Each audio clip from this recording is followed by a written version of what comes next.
Welcome to Minute of the Apes, a podcast where we climb over every damn dirty minute of the Planet of the Apes movies 1 minute at a time.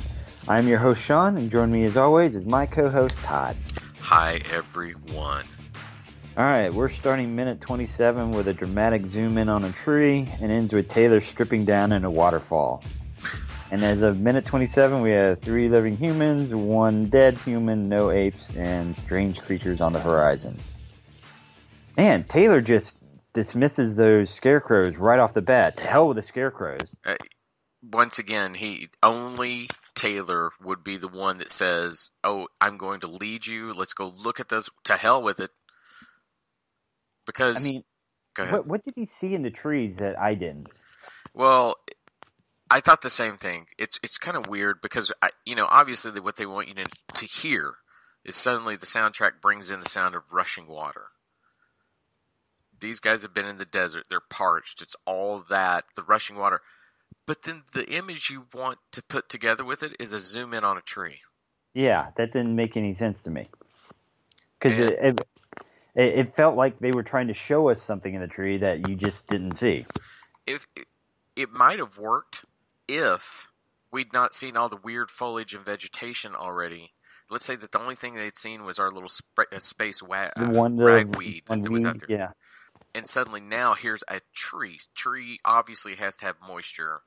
We hear rushing water. Maybe that works, but it was just really weird. And I'm sorry if everyone can hear it. My lovely beagle is in the back deciding that it's time to flap her ears. So if anyone hears an odd sound, we are trying to recreate the moment. It's just my beagle deciding to make a presence.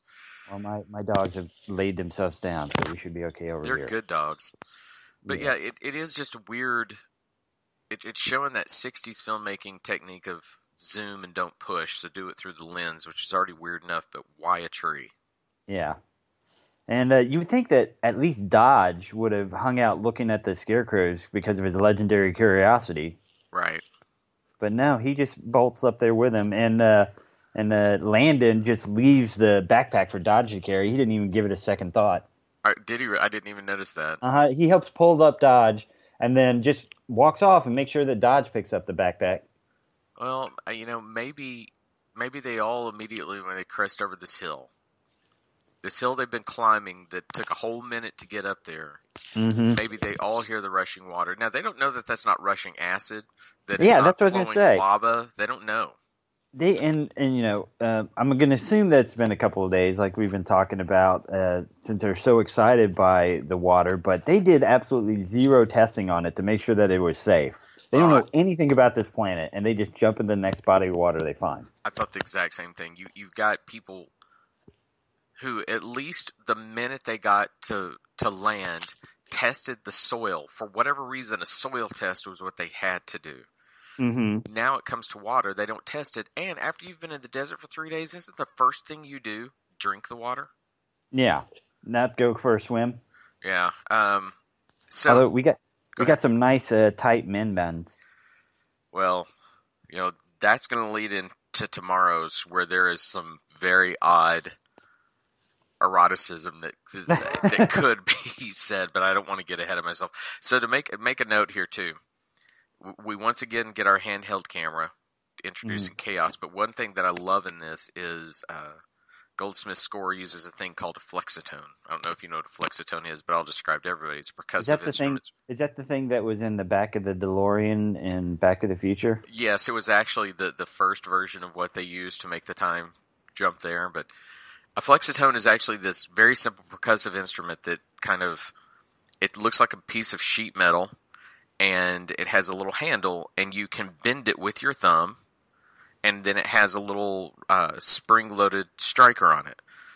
And you can bend it, and if you're good with it, you can actually play tones with it, which they have somebody here that's good, even though it kind of sounds like they may have created a loop of it and used it over and over, but which in those days would have been a bit harder, but there's such a repetitive nature to it, it sounded like they did it. But it is such a cool foreign sound. You've heard of flexitone before in tons of stuff. You just don't know where they'll hit it, and it goes do and very up. But this guy's going back and forth over and over and over. So it's a very cool foreign sound. I really liked that. And we have more of the push-ins and tilt-downs of the waterfall. 10 whole seconds of just showing the waterfalls. Right. Well, So, we get to the waterfall, and at the very end of I think it's the end of the moment or somewhere in there, Taylor has this weird scene where he's underneath the cascading water, ripping his shirt. Yeah. And he makes this groan. Oh. Yeah. All I could think was, is this where the people who wrote Flashdance got their inspiration for her dumping the water on her? It was so weird and out of place. Yeah. I did notice that. I did have some actual notes about that for the next minute. But yeah, he does grunt and groan while he's there. According to the production notes, the pool, many of the close-up shots that they were in, it is man-made. They used 24 fire hoses to create the waterfall effects. Now, I kind of question some of that because in some of the wide shots, you can tell this is obviously a natural little lagoon. Yeah. But there is one kind of odd shot when they first come upon it, and there's this massive rock. Uh-huh. And there's all this water cascading over it. That's kind of where I thought, oh, they've hooked a bunch of fire hoses to the back side of this rock. And, we are in a foreign world. Maybe water doesn't work on the same principles that it does here on Earth, that it doesn't just flow downhill. It almost seems to permeate from the top of the rock down. Yeah, I was going to say that too, because water is always supposed to find the lowest level, but where is that water coming from? Because that's the top of the hill, so where's the source for that water? I have a secret for you. It's coming from fire hoses. 12 of them? 12. According to the production notes, it's 12. Okay. So, the guys strip down to get in the water. Once again, they don't test it, they don't drink it, but they strip down. All the way. Let's go. Does ANSA not provide space underwear? I was wondering that too, but maybe they've got some streaks that they are not too proud of that they want to leave behind. All I can say is, I'm sorry, I want a little discretion whenever I go into space, and I want just a little bit of privacy and the ability to take my clothes off around my fellow friends and swim with a little dignity.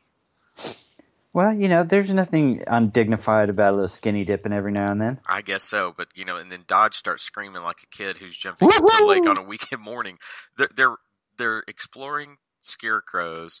They know, therefore, somebody is on the planet. Mm-hmm. They were chasing up to explore it, but now they're acting like a bunch of 10-year-olds. Yeah, and I was expecting, woohoo! Now this is pod racing. Oh, please, no. I beg of you, if it becomes that, I am so out. You're done, Joe? I am done. Speaking of done, is that it for your minute? Your notes for minute? That's pretty much all I got. All right, well, that's it for me, too. So I guess that's going to wrap it up for this 8-minute. We want to go ahead and ask everybody to head over to our website, MotAapes.com. If you want to contact us, you can reach us at podcast@MotAapes.com. All our social media stuff, Twitter, YouTube, Facebook, that's all over at MotAapes.com. Rate, review, subscribe, share, all that social media junk. We really appreciate it. So for this minute, I'm Sean, and then for my co-host Todd, we thank you for joining us. Bye. Bye.